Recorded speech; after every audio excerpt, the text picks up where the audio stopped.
샬롬 반갑습니다. 좋은 아침입니다. 주님의 성령이 오늘도 저와 여러분들과 함께 하시는 복된 하루 되시기를 축복합니다. 오늘 하나님께서 저와 여러분들에게 주시는 말씀은 시편 76편입니다. 우리 처음부터 마지막까지 함께 읽어보도록 하겠습니다.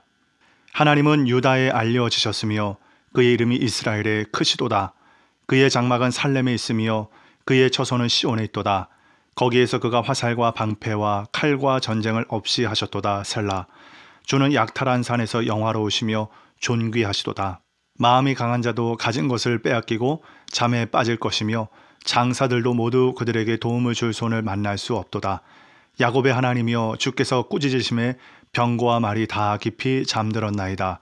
주께서는 경외받으리시니 주께서 한번 노하실 때에 누가 주의 목전에 서리이까. 주께서 하늘에서 판결을 선포하심에 땅이 두려워 잠잠하였나니 곧 하나님이 땅의 모든 온유한 자를 구원하시려고 심판하러 일어나신 때로다. 셀라. 진실로 사람의 노여움은 주를 찬송하게 될 것이요 그 남은 노여움은 주께서 금하시리이다. 너희는 여호와 너희 하나님께 서원하고 갚으라. 사방에 있는 모든 사람도 마땅히 경외할 이에게 예물을 드릴지로다. 그가 고관들의 길을 꺾으시리니 그는 세상의 왕들에게 두려움이시로다. 아멘. 우리가 이 시편을 묵상하다 보면 이 시편 기자들의 고백을 들여다보게 되면 한 가지 공통된 특성을 하나 발견되게 됩니다. 이들은 하나님에 대한 인지가 다른 사람들과는 좀 달랐습니다. 우리가 같은 교회 안에서도 또 같은 신앙인들 안에서도 하나님에 대한 인지가 다 다르지 않습니까? 제가 종종 쓰는 표현인데 어떤 분에게는 하나님이 열방의 하나님이시고 또 어떤 사람에게는 하나님이 그냥 지역의 신 아니면 그냥 내 가정의 신, 그 정도로만 치부되는 경우가 있는 것 같습니다. 그런데 이 시편의 기자들의 고백을 보면 그 하나님은 참 크고 놀라우신 하나님이시라는 것을 우리가 발견하게 됩니다. 우리가 자주 쓰는 표현 중에 왕 중의 왕이시고 온 세상과 나라를 사랑과 공의로 다스리시는 참 좋으신 하나님이시다 라는 것. 그런데 이 시편 기자들은 그것을 입술로만 아니면 지식적으로만 노래하는 것이 아니라 온 마음과 그리고 삶을 다해서 하나님께 고백하며 예배하더라는 것입니다. 자, 오늘 이 짧은 말씀을 묵상할 때 우리도 오늘 이 아삽의 고백처럼 나는 하나님을 어떻게 인지하고 있는가를 좀 기억해 보았으면 좋겠습니다. 우리가 얼마 전에 묵상했던 야곱 이야기 다 기억하실 겁니다. 야곱은 둘째로서 장자의 축복을 받을 수 없는 위치에 있던 사람입니다. 그래서 그 하나님의 복을 너무나 받고 싶어서 형이 받을 장자권의 축복을 속여서 빼앗아 옵니다. 그 결과 어떻게 되었습니까? 형의 분노를 사고 집안이 완전 뒤집어지면서 더 이상 함께 가정에서 머물 수가 없게 되었습니다. 어머니가 그를 급하게 삼촌 라반의 집으로 떠나 보냅니다. 그가 길바닥에 주저앉아서 원망하지 않았겠습니까? 그리고 지쳐서 풀이 죽어서 돌베개를 베고 잠을 잡니다. 그때 열린 하늘문을 통하여서 하나님의 사자들이 그 사닥다리 위로 오르락 내리락 하는 모습을 목격하게 되어집니다. 그리고 잠에서 깨어서 고백하게 되어지는 게 이런 고백입니다. 과연 하나님이 여기 계시거늘 내가 알지 못하였구나. 야곱은 하나님이 좋으신 분이라는 것에 대한 인지는 있었습니다. 그리고 하나님으로부터 오는 복을 받아야만 자기가 살 수 있다라는 그 좋은 믿음도 있었습니다. 그런데 그 하나님이 지금 이 광야 한복판에서도 나와 여전히 함께 하시고 또 나와 약속을 이루시는 그 신실하신 하나님이신 것은 이제 인지하게 되었다라는 것입니다. 이제 목격하게 되었다라는 것입니다. 나의 하나님은 어떤 하나님이십니까? 우리가 이 아삽의 시를 보면서 다시 한번 생각해 봅니다.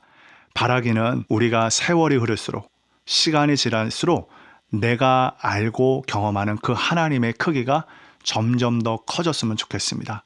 그래서 이 시편의 기자들이 만났던 하나님을 우리도 만났으면 좋겠습니다. 지극히 연약하고 부족한 내 삶에 세밀하게 응답하시고 동행하시는 하나님이시면서도 동시에 모든 나라와 열방을 다스리시는 왕 중의 왕이신 하나님, 그 크신 하나님을 노래할 수 있게 되는 이 저와 여러분이 되었으면 좋겠습니다. 자, 이때 우리가 11절 말씀을 다시 한번 좀 집중하기 원하는데요. 한번 읽어볼까요? 너희는 여호와 너희 하나님께 서원하고 갚으라. 사방에 있는 모든 사람도 마땅히 경외할 이에게 예물을 드릴지로다. 아멘. 자, 이 말씀은 단순히 약속했으니까 반드시 지켜라는 율법적인 강제성만을 의미하지 않습니다. 이 구절이 이 시편 76편 전체의 이 맥락 안에 있다는 점을 고려해 볼 때 우리는 한 3가지 정도로 이 말씀을 좀 묵상해 볼 수 있을 것 같습니다. 첫 번째, 하나님의 응답 이후에 마땅한 반응입니다. 우리가 이 구약 성경을 읽어보면 이스라엘의 서원은 주로 위기의 순간에서 하나님께 도움을 구하며 드리는 약속이었습니다. 이 시편 76편은 하나님이 대적을 물리치신 직후의 상황을 배경으로 하고 있죠. 그래서 위기 때는 간절히 매달리다가 문제가 해결된 후에는 언제 그랬냐는 듯 하나님을 잊어버리는 인간의 변덕을 경계하는 것입니다. 하나님이 행하신 일을 당연한 결과로 치부하지 말고 그분의 은혜에 대해서 마땅히 표해야 할 감사의 도리를 다해야 한다라는 의미로 우리가 해석해야 되겠습니다. 두 번째로, 하나님을 신뢰하는 것에 대한 구체적인 증명입니다. 이 성경에서 서원을 갚는 행위는 보이지 않는 믿음을 보이는 행동으로 확증하는 절차입니다. 말로만 하는 신앙이 아니라 자신의 삶과 소유를 들여서 하나님의 주권을 인정하라는 뜻이죠. 갚으라는 명령은 하나님이 무언가 부족해서 채워달라는 것이 아니라 그분을 경외하는 마음이 우리 삶의 실제적인 희생과 결단으로 나타나야 함을 강조하는 것입니다. 자, 마지막 3번째로, 이 말씀은 하나님과의 인격적 관계가 계속돼야 된다는 것을 의미합니다. 서원을 갚는 일은 성소에서 공동체와 함께 제사를 드리는 과정으로 이어졌습니다. 그런데 이 서원을 갚는 행위는 단순히 부채를 청산하는 비즈니스적인 거래가 아닌 것이죠. 그것은 하나님과의 관계를 지속적으로 이어나가며 공동체 앞에서 하나님은 과연 신실하신 분이다라고 선포하는 신앙의 고백이 된다는 것입니다. 즉, 개인적인 체험을 공동의 찬양으로 이렇게 이어나가는, 승화시키는 과정이라고 해석해 볼 수 있겠습니다. 그래서 이 서원을 갚는 것은 하나님을 협박에 얻어낸 결과에 대한 대가를 지불하는 것이 아니라 계약 관계 안에서 지불하는 그런 서면적인 내용이 아니라 절망의 끝에서 붙들었던 그 신뢰를 평온한 날에도 변치 않고 증명해 보이는 우리 신실함의 태도인 것입니다. 더 쉽게 말씀드릴까요? 자세와 태도입니다. 하나님의 은혜에 대한 마땅한 표현이죠.